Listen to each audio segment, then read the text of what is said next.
Welcome, everyone. It is my joy and honor to welcome you all to Cultivating a Trauma-Informed Approach to Healthcare. My name is Aria Geyser. I am the Liberation and Culture Specialist with NJ CASA. I'm so excited about this panel. You know, when the topics were shared with us, immediately I gravitated to this one because I find healthcare, public health, such a dynamic and cross-cutting and really holistic field. You know, when we think of health, sometimes it can be tempting to just think of like the actual going to a healthcare facility and that experience, but we don't think about all the ways the systems of oppression and the social dynamics that we live in and policies actually impact our health, both physical and mental.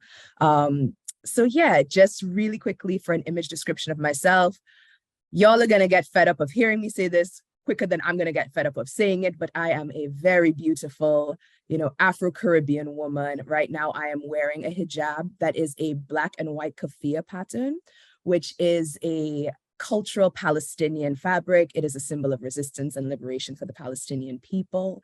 And I have a fairer complexion, lightly melanated, but still very black to the core. And yeah, I will now go on to introduce the amazing panelists that we have here. I'm so excited to just learn from them and, just soak up all of the wisdom and hear all of the perspectives that they bring and all the skills and insights. So first up, we have Benny del Castillo. Benny del Castillo is a Latinx immigrant and Spanish-speaking woman living in Washington, D.C. She worked as a bilingual case manager in a domestic violence safe house in New Jersey before moving to DC in 2014 to work at the Network for Victim Recovery of DC, NVRDC, as a bilingual advocate. Benny is a practicing trauma therapist, primarily working with sexual assault survivors, and also the engagement manager at NVRDC. Thank you so much for being with us here today, Benny. I'll turn it over to you just for an intro and an image description. Thanks so much, Aria. Hello, everyone. Like Aria said, my name is Benny. My pronouns are she or they. I'm cool with either of them. For an image description, I am a Latinx woman, some melanin in me, yes, and I'm wearing a floral top. The base is pink with just some purple flowers, and you can also see my bookcase full of books in the background. Wonderful. Thank you so much. I love the flower theme, getting ready for spring, getting in the vibes for that. Nice. All right. Next up, we have Linda Sloan Locke. Linda has a career-long commitment to health equity, social and reproductive justice, the intersection of health and mental health, and the impact of violence on health. She practiced midwifery for over 40 years, y'all, in a variety of settings, and is currently a consultant and therapist. She is the founder and executive director of the New Jersey Health Cares about domestic and sexual violence collaborative, which envisions and supports a healthcare culture in New Jersey where all healthcare providers recognize the prevalence and health effects of domestic and sexual violence and practice trauma-informed care. Linda, I'm gonna turn it over to you real quick. Get the intro and the image description. Thank you so much, and thank you for having me today. Again, I'm Linda Sloan Locke. I am a light-skinned Black woman with short, curly hair that is now a mixture of reddish brown and gray. I am wearing brown glasses and a dark green turtleneck. And in the background, I have a wire sculpture with beautiful, autumn colored leaves on it. And again, thank you so much for having me. I'm really excited to participate today. Thank you, Linda. We're so happy to have you. All right, y'all. So last but certainly not least, we have Simone Snyder. Simone is a training coordinator at the Center on Research for Ending Violence at Rutgers. She is also the co-executive director of Global Foundations for Girls. She is a co-adjunct faculty member at both Rutgers University and Monmouth University. She has worked as a doula, dating violence prevention educator, and hospital domestic violence response team DVRT coordinator. She has spent the last 15 plus years training on topics related to reproductive justice, maternal health, and gender-based violence. Welcome, Simone. Thank you. So my name is Simone Snyder, she, her pronouns. I'm so honored and excited to be here. It's all I've been thinking about for months because I'm so excited to have this conversation and to be in the presence of these amazing people doing amazing work. In terms of a description, I'm a multi-ethnic, also of Caribbean descent woman with brown long hair. I have a green V-neck sweater on, and I also have a bookshelf of books behind me and plants all around to try to calm my nerves. I'm just really excited to be here. All right, y'all. The first question that I have, and this is directed to everyone, so feel free to jump in. As we know, survivors of gender-based violence seeking healthcare can unfortunately be re-traumatized during this process. How can provider-patient power dynamics within the healthcare system be addressed, but also dismantled to foster a system where survivors' bodily autonomy is not only centered, but also respected and fully actualized? So if I can start, so there's a couple of things that come to mind for me that providers can really do to work in this, to improve our relationships with our patients and clients in this area. And one is to commit to the principles of person-centered care, which some of the core principles are respect for people's values and preferences and express needs, responding to their need for people's need for education, information, making sure folks have access to care by removing barriers, providing emotional support to relieve fear and anxiety that people have when they're presenting in healthcare very often, involving people's families and friends, their tribe, their support system when they come in for care, and providing physical comfort. And the other one is a commitment to shared decision-making, because we have this system that's been developed that's really very autocratic in the way it was developed, with this hierarchy of the provider, being a gatekeeper for healthcare, for people to receive healthcare. In shared decision-making, the two people engaged in that partnership are equal partners, right? So that the patient or the person seeking care is acknowledged as an expert in their own lives and their own bodies. And the provider is the expert in their area of care. So they both share their expertise with each other as equals, rather than having this hierarchy. And using that model, we could maybe begin to break down this hierarchy that interferes with really delivering the best care. I can add to that a little bit too. So a lot of what you're saying resonates with me. And I think also, at the most basic level, we sort of need to change the way, like we need to start from scratch, right? And change the way we approach medical education in this country. And so I think also of the implicit and the explicit work, right? So yes, we need to improve education. We need to really sort of embed in our medical education systems, what survivor-centered care is, what trauma-informed care is. But I also think that what we need to do is look critically at the power dynamics and hierarchy that's embedded in these systems, right? And so how it's set up between medical students, residents, doctors, nurses, midwives, community health workers. And for me, I feel like we can't even begin to really address and dismantle the power dynamics between providers and patients if that is still so ingrained in the medical systems and the systems that the survivors are walking into. I think we need to build in medical racism in the curriculum, trauma-informed care, really understanding like culturally specific work and gender responsive sensitivity, addressing, racism and discrimination head on, but we really need to explore sort of this power and this hierarchical system, right? Because if we teach all of these things, but then that's not sort of modeled in how people treat each other in the system and how they treat, staff and anybody engaging in the medical industrial complex, then I don't really see much changing if it's not sort of played out in the behavior as well. I think we'll get much more into this, but I think there's a lot more relationship building and communication that needs to happen. And I think in terms of bodily autonomy, I think we have to, outside of medical education, we need to teach that early and often in schools to our youth. One of my favorite stories, my best friend's daughter, she was about 12 at the time. And obviously, like, I have conversations with all the children around me about these types of topics. And she called me one day, not really so happy with me, but they were in the doctor's office. And I don't know what they were, it was probably like a shot or something. And she was like, I don't want to do it. And she just kept saying, my body, my choice, my body, my choice. And so this is a funny example. And I love this story because, at the end of the day, she probably ended up getting whatever procedure they were recommending.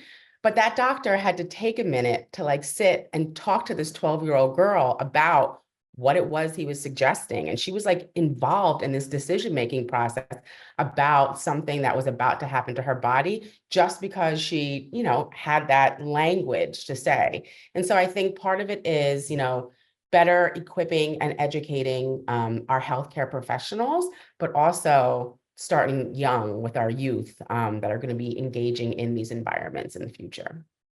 And thank you both. And I would love to just add a little bit here and to kind of dive into what Simone was saying and bringing up is we need this recognition that historically there is no system in the United States that was built specifically with marginalized communities in mind.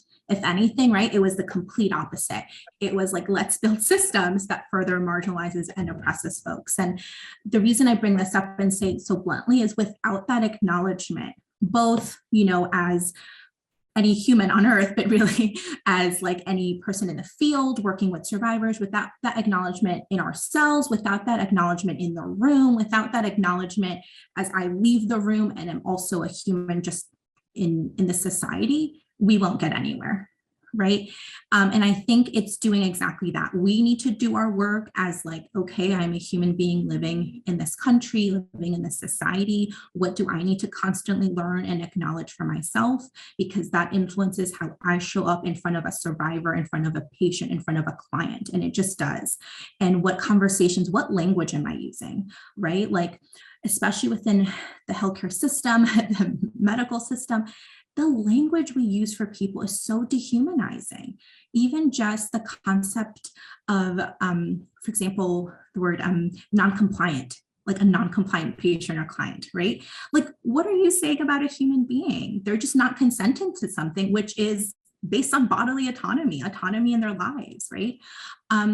And just like changing and shifting our language, shifting our viewpoints. Like Linda was saying, like shifting the fact of who do we consider an expert?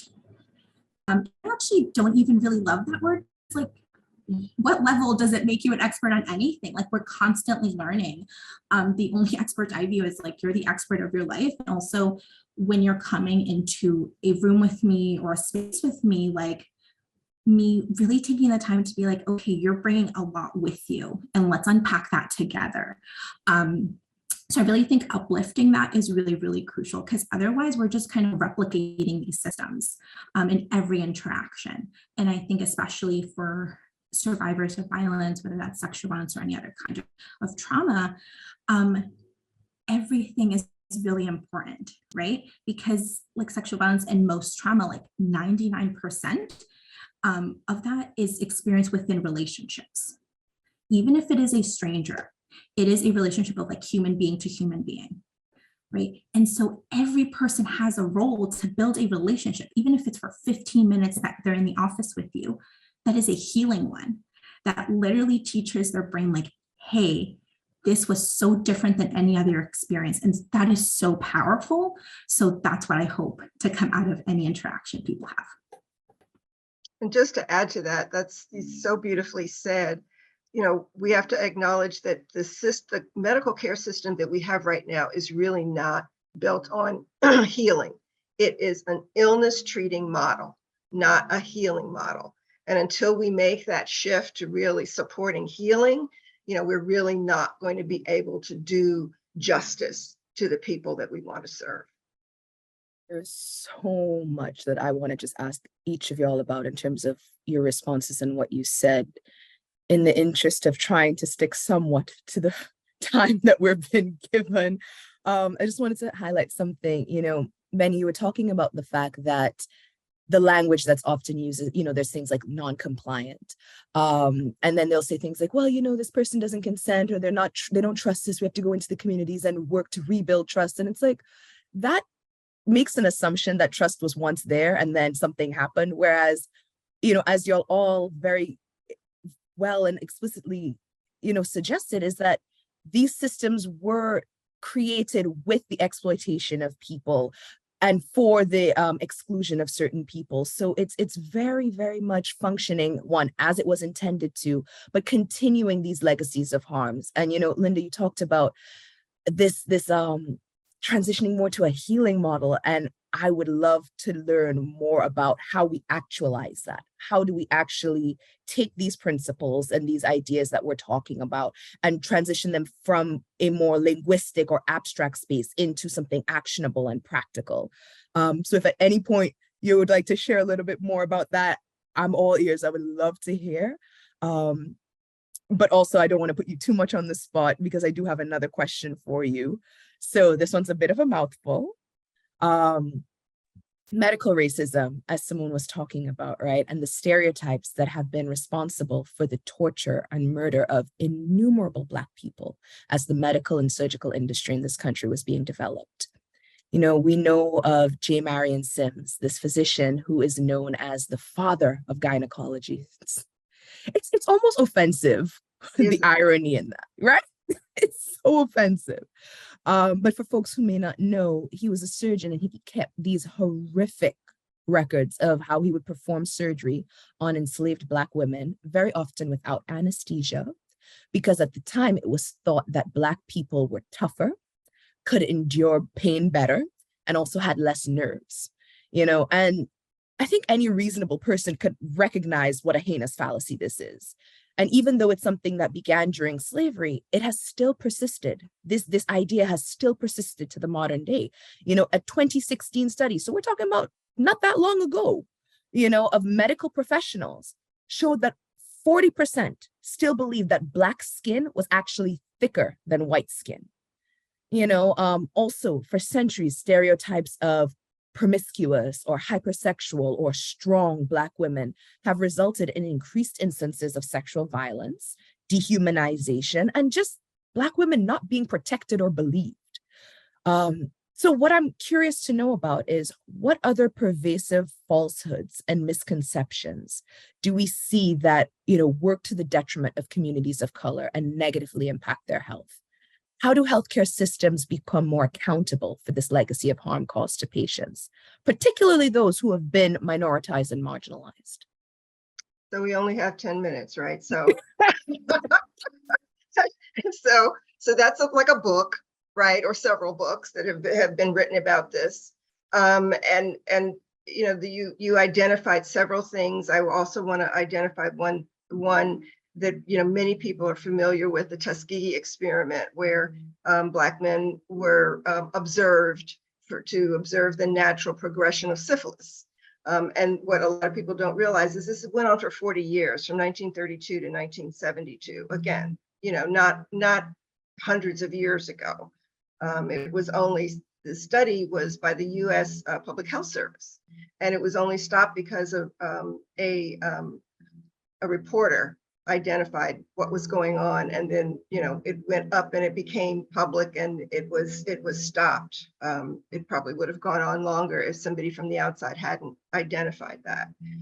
So that there are many, many, many examples of medical racism and sexism and oppression that have really been woven into the fabric of our medical system.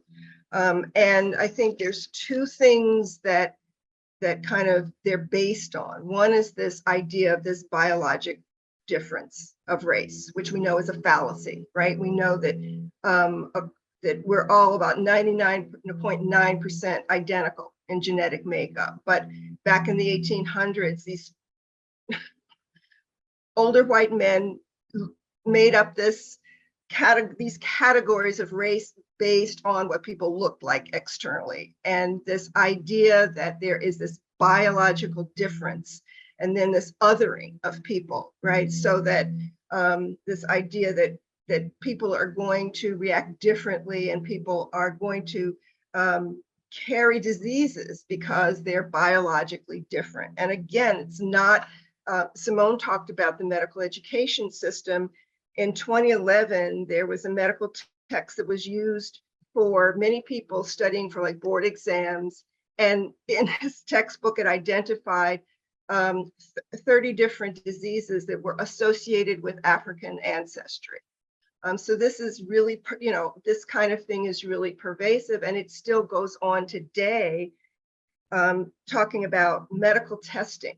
So in 2020, the New England Journal of Medicine identified 13 different medical tests.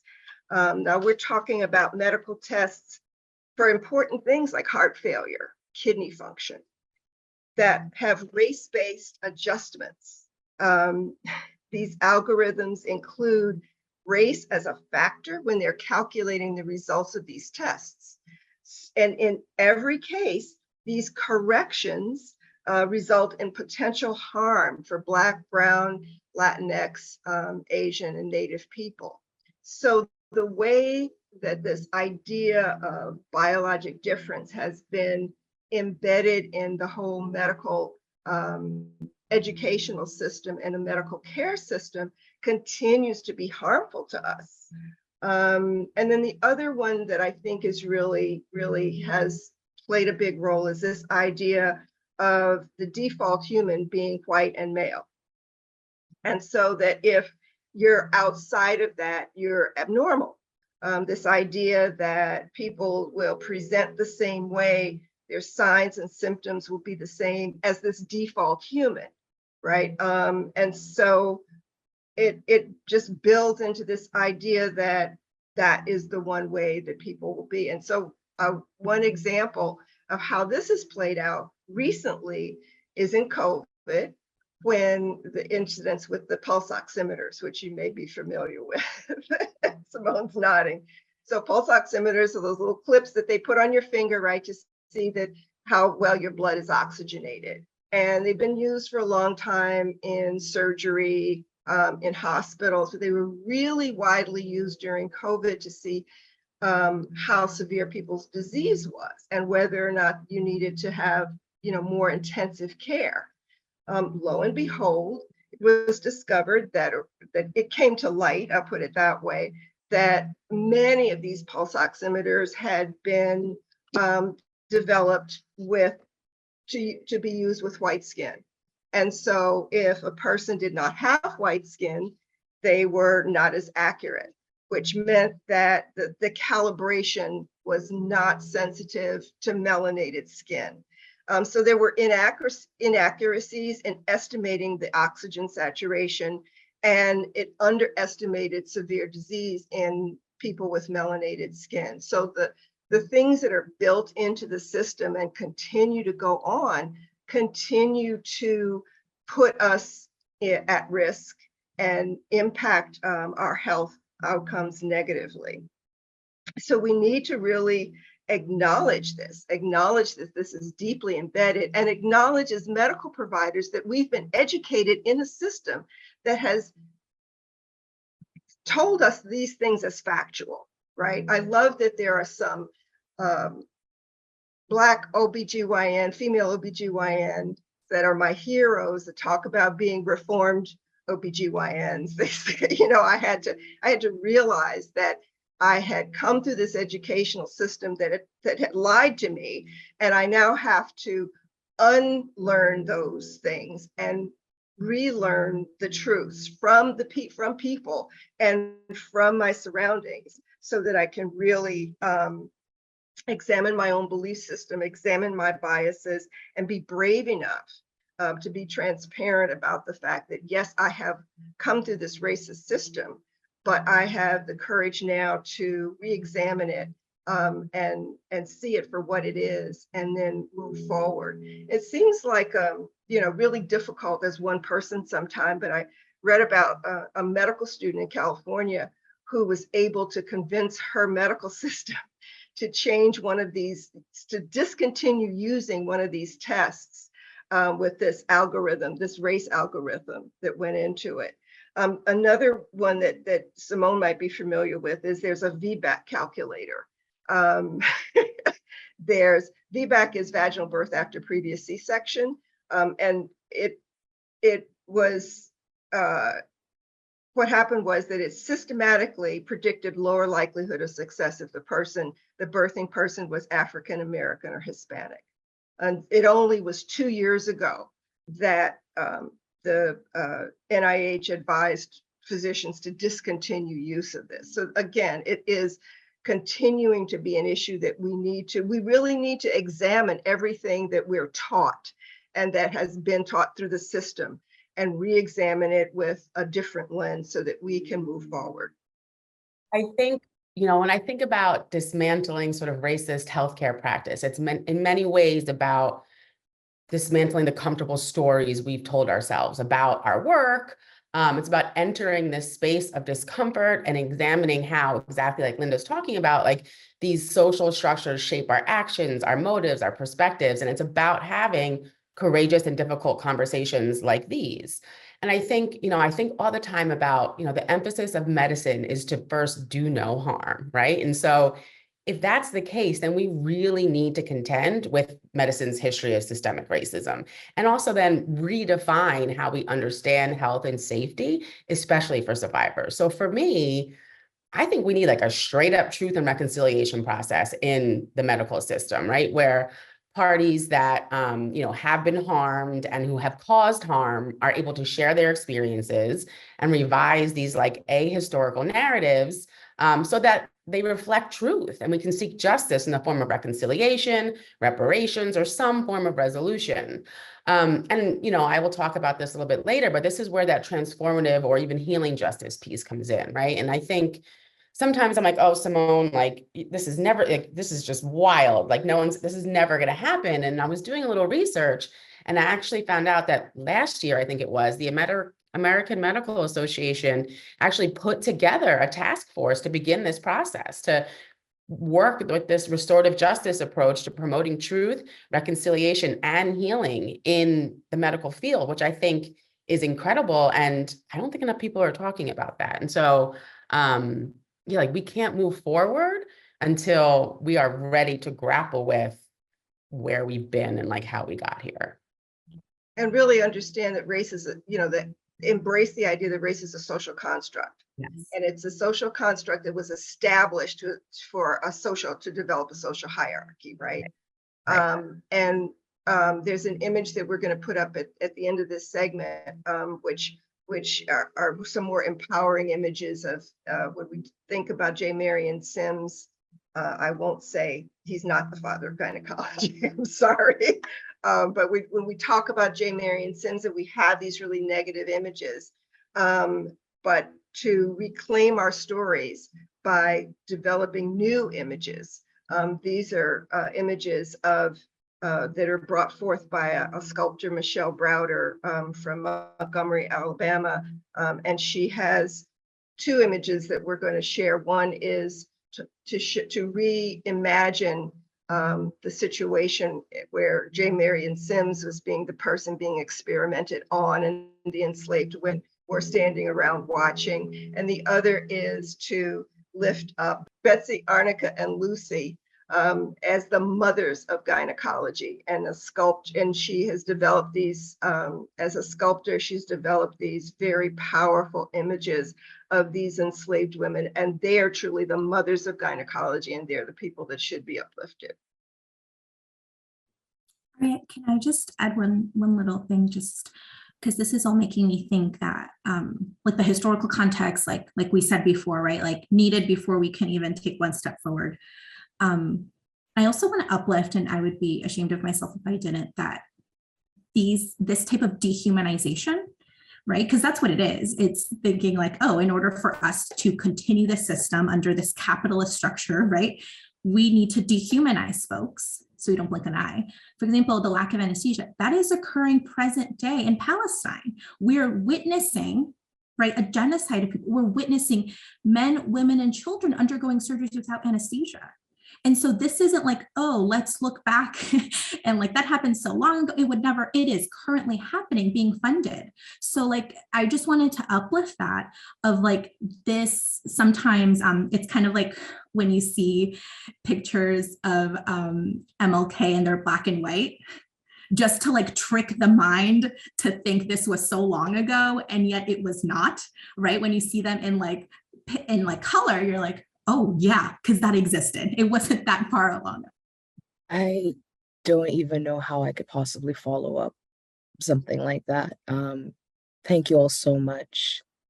Simone, you said something about us having to reimagine and redefine what health and safety actually is. And I was wondering if y'all would permit me, if I can put y'all a little bit on the spot to just get a sense from each of you, what would be your redefinition of health and safety? So for me, and I'll get into this a little bit later too, but transforming a system, applying transformative justice to this particular kind of system requires us to envision a completely different world without health inequities, where survivors feel safe receiving care, where racial disparities in maternal and reproductive health outcomes are not a thing, and where survivors are not re-traumatized by the very systems that are meant to be healing. And that, I think, would be my short version of what it could be. So I guess when I think of it, I think of, so I'm a midwife forever, right? So since the year 1 or 2.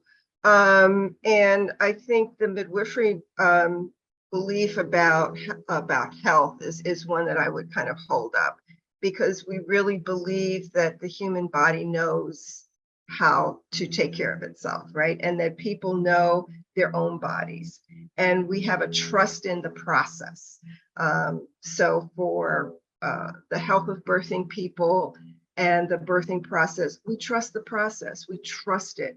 And we see our role as helping to potentiate what is natural. And that's kind of the health, rather than looking at the whole birth process as an illness to be managed, which is like the medical model. So really uplifting the natural pieces of health and helping people to potentiate their what they already have very often, their own ability to protect their own health and improve their own health. I would love for all of us to go beyond what we have been told that health is. Access to food is health, right? Living in a trauma-informed community is health. Access to transportation is health. Going for a run and not thinking you could be murdered at any moment by police or anyone else's health, right? Like all of those things are health. So that's I don't even think it's revolutionary, but I invite everyone to maybe meet me at what I think is the basics of it, right? And I think all of us have that same idea of like, health is just all encompassing. Not to be the difficult one, but I myself, both individually and as a trauma therapist, have always struggled with the word safety, because it's so like personal and like depends on your own, right? Like when I talk to survivors and I'm like, part of the work is you tell me like, or you try to feel what feels safe in your body. How's your body telling you it's like not safe or versus safe? And also the weaponization of the word safety by others who are uncomfortable with things, right? So like, and that comes up a lot for me of like, you're not unsafe, you're uncomfortable. And I welcome you to sit there. And so I've been loving the word brave spaces and kind spaces and like all of that in terms of healing. I think maybe that's a new theme in our group of like, what does healing look like? Because I'm trying to fight against this weaponization of safety and everyone having to feel comfortable all the time when that is not the case for true liberation of everyone, right? Like a lot of people are going to feel real uncomfortable. And I think that's great. And I think that's a beautiful space to be too. Whew, Benny, my friend, like, I mean, all of y'all, seriously. Across the country, right? we've seen these attacks on access to reproductive health care with the dangerous rise of like these abortion bans, restrictions on access to contraceptives, and, the funding for like very important resources like Planned Parenthood and sexual health clinics being slashed. We know that these attacks on reproductive justice disproportionately impact BIPOC communities, or as I like to say, people from communities of the global majority. Exactly. Who are more, Linda, I see you like that one too. Face barriers in accessing healthcare, as well as experiencing higher rates of sexual violence, poor reproductive healthcare outcomes, including higher rates of maternal mortality. Understanding the impacts of structural racism, how can we do better to support survivors in navigating the healthcare system? And how do we address these disparities in reproductive health outcomes? And how can a transformative justice framework be used to promote change and healing? My favorite thing to talk about, and I will try to do it, and I have a lot of ideas, and I will try to do it in a way that, doesn't keep us here till midnight. But, I've been thinking about this a lot, and I do have like some actual concrete ideas that are deeply connected to transformative justice. But first, I want to acknowledge that, it's only actually because of the work of survivors that we can even sit here and have these conversations about what trauma-informed care, what survivor-centered care is, right? They organized, they advocated, they demanded that their experience be taken seriously. It's survivors who's raised awareness about their needs, about their rights in healthcare and, other settings as well. And so at the base level, we have to keep doing that, right? Like listening and believing survivors. So I just kind of want to sort of ground us and start us there. And to your point, we've all heard the stories about women and birthing people not being listened to, whether that's in the birthing room, annual well visit, emergency room. And we know it is clear the impact that that has on reproductive and maternal health outcomes. And so we need to really be taking into consideration what clients want and needs, especially survivors.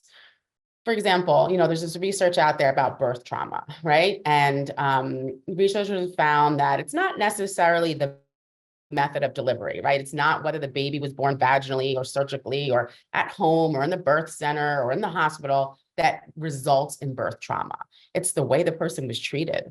Were they involved in the decision-making process? Did they have a voice? Was that voice listened to, right? And so it starts there, right? Just, and it seems so basic, but it's just listening. It's just communicating. It's just taking the time to build relationships and listen to people.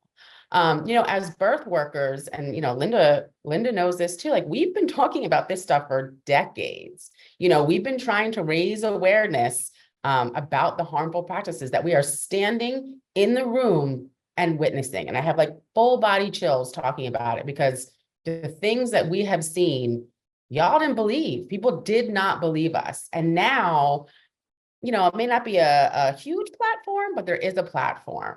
And so thinking about this, I've come to this place where I'm now obsessed with sort of like storytelling. And what I've found actually is called narrative medicine, right? And so narrative medicine is really committed to honoring the stories that are shared between providers and patients.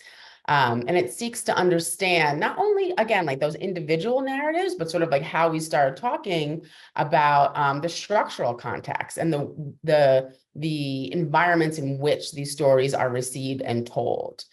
It looks at the ways that storytelling can be effective in healing and transforming healthcare systems that are essentially broken. I think right now it sort of exists in this like scholarly and academic endeavor. But what we need to do is sort of take it out of that academic space and bring it into practice. And so what that looks like is bringing survivors, bringing community members into spaces to, again, have open and courageous and honest conversations about their experiences navigating their healthcare. And I think also in the spirit of true restorative and transformative justice, it also gives the medical professionals a space to share what it's like for them working in these systems and the barriers they face, right? And so it works to build empathy and it connects practitioners to a clinical practice that's even more emotional and more empathetic.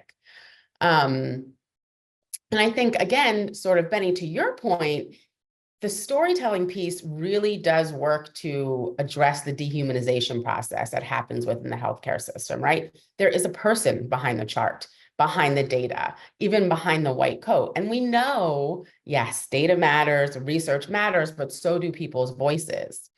And so then like I'm getting really into this and I'm like, oh, storytelling and narrative medicine. And then, every day I'm doing all this research and I came across abolition medicine.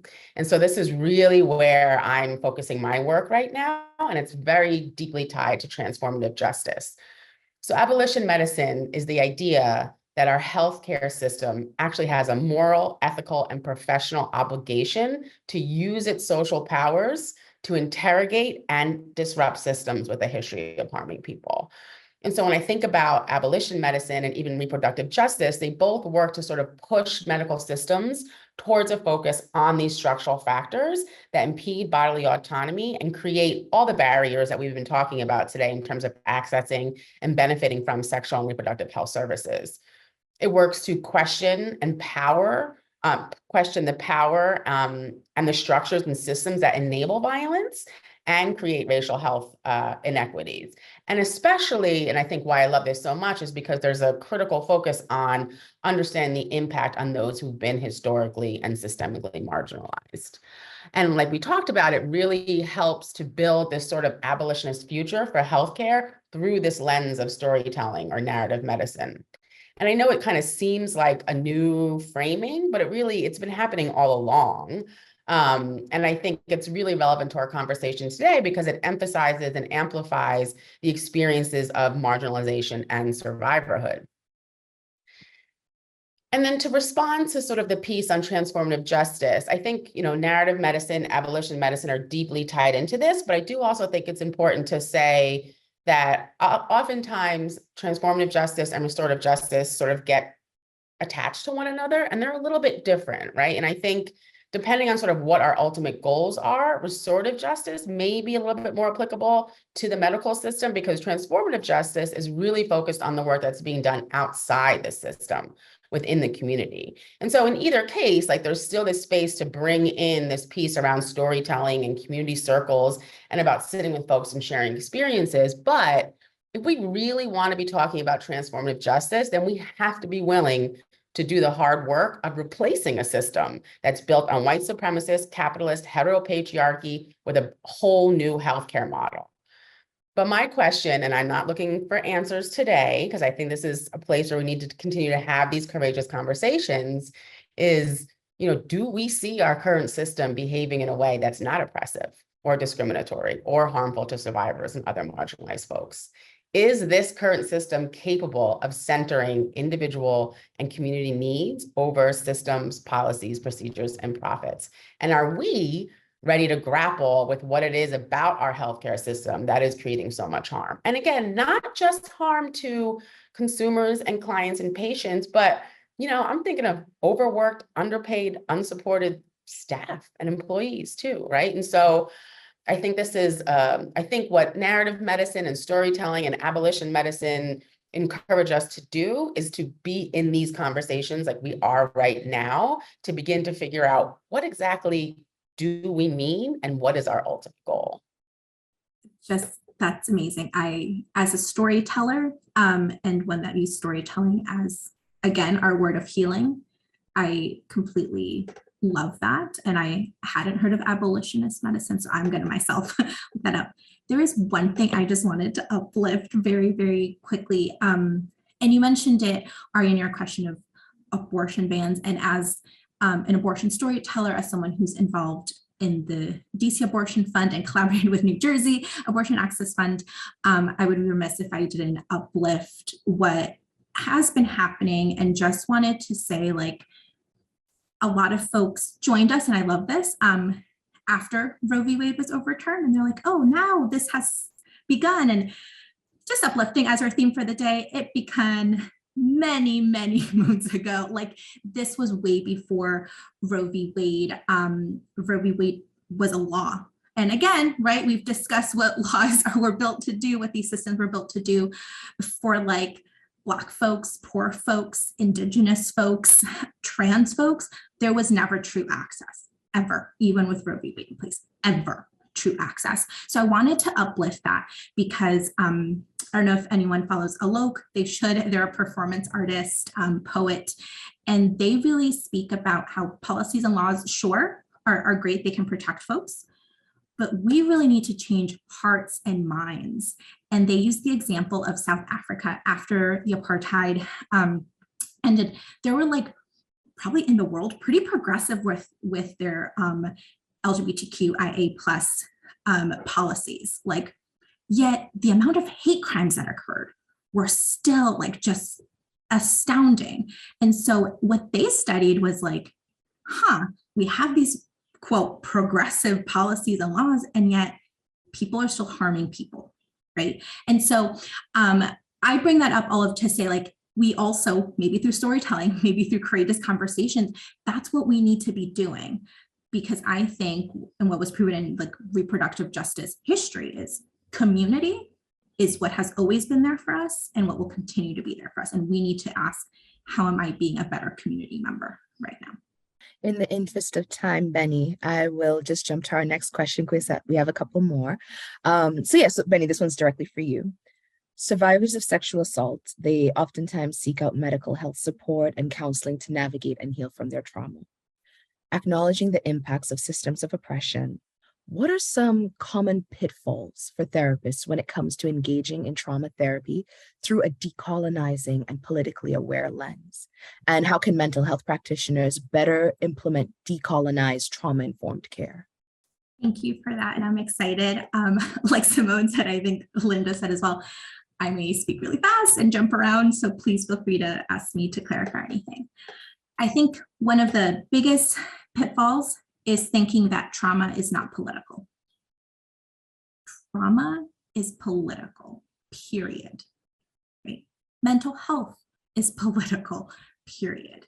And even just listening to our conversation so far, we have proven that. It's so political. And I think for a lot of therapists, whether they're trauma therapists, psychologists, however they identify, they think, oh, that is not my place. That is not my job. I am here to do, quote, this service, and I'm piecing out. I don't need to bring anything up.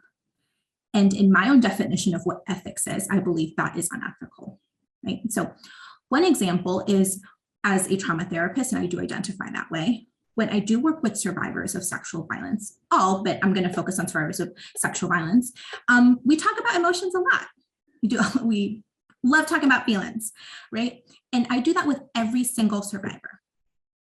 However, when I'm working with maybe a survivor who is a woman, I would be remiss if I didn't give the context, okay, let's talk about, let's say, anger in the context of being a woman and how those two may be historically, like by our culture, potentially what can that produce for you when you're trying to engage with your anger or process your anger, right? Furthermore, I would be remiss if I'm working with a Black woman who is a survivor and we're talking about anger and I'm not bringing up and creating that space to talk about, okay, let's talk about historically these really messed up stereotypes about Black women and anger. And also, is anger comfortable for you, right? Like that wouldn't even make sense for the work for me to not facilitate that conversation or invite that in, right? Like it would just be kind of weird to have no better language.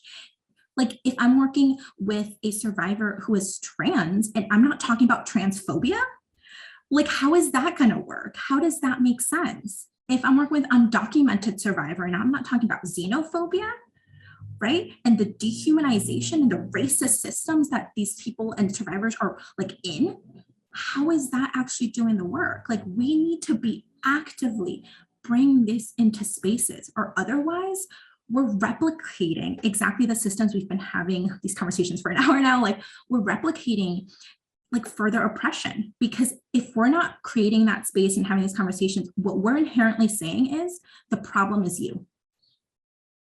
That's what we're communicating, whether we use those words or it's just by our actions, we're saying it's you. We're saying, oh, you're hypervigilant. That's weird. It's because, no, maybe you have every single right to be hypervigilant. I don't even like that word. Every right to look over your shoulder because you do not feel safe in this world. And maybe it's actually really, really smart for you not to feel safe in this world. And maybe for me to be like, no, it's safe, is actually really harmful to you because it's not, and I cannot guarantee that any place is safe for you, right? Like, that's what I mean. Like, that's what we're communicating. And I know at the beginning I had mentioned like just certain words that are inherent sometimes to these fields, like non-compliance, right?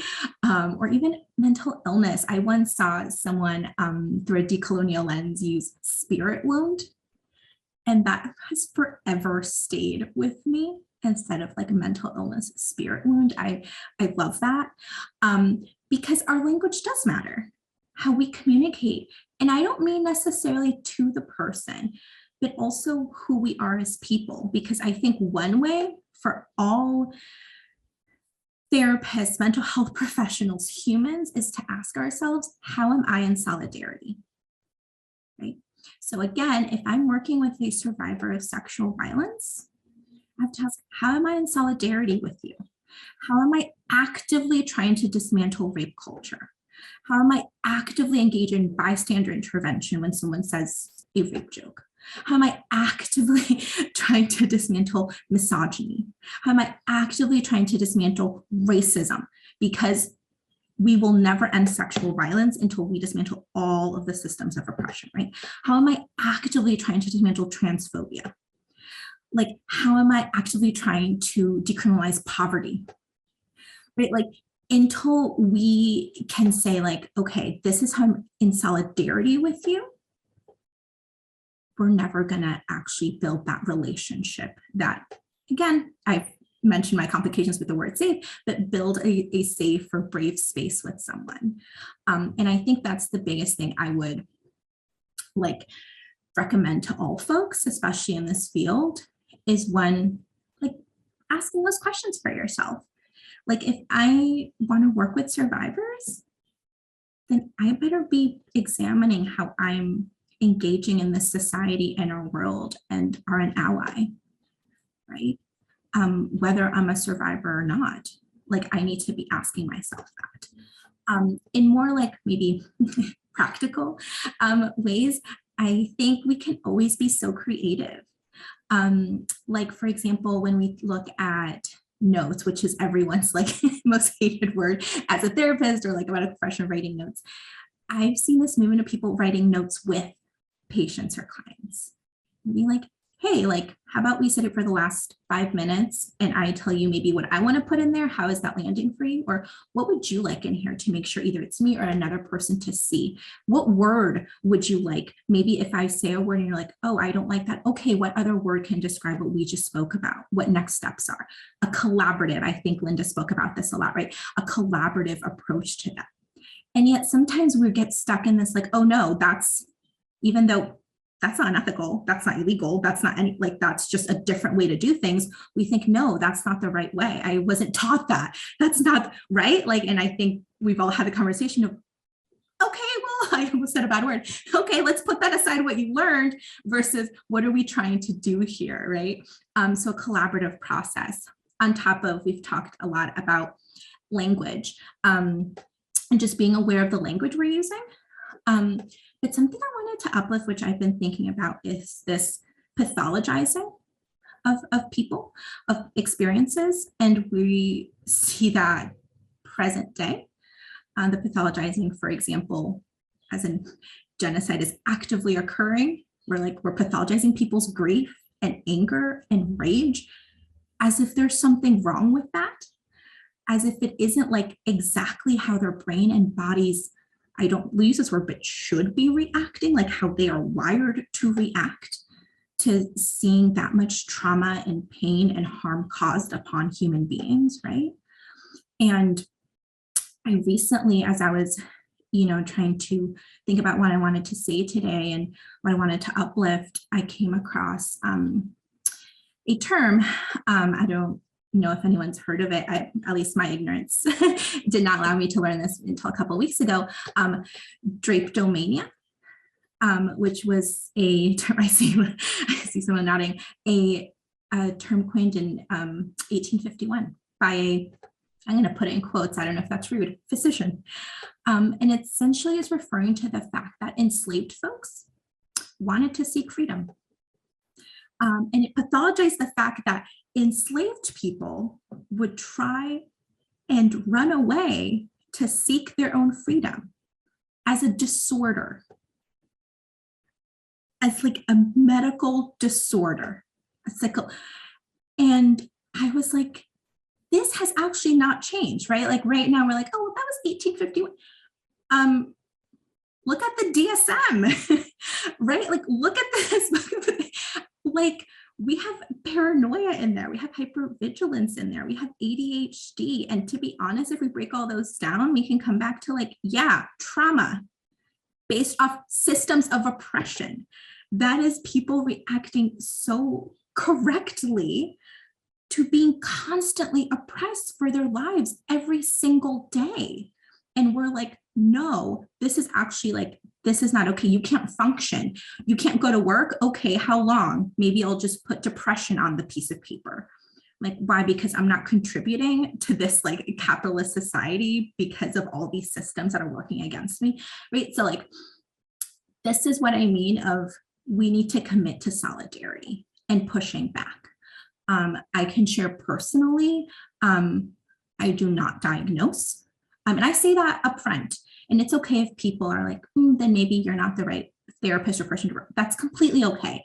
I do share why. I share I do not diagnose, and I do explain and create that space. My only caveat is like, if you need something for your insurance, I'm going to uplift that happens. For people to get reimbursed, they need a diagnosis. For people to get their money and access like mental health in a diagnosis. That is the only reason. And that's a whole other conversation I have with folks of like, okay, if you're telling me you need this to get your money, we will do this.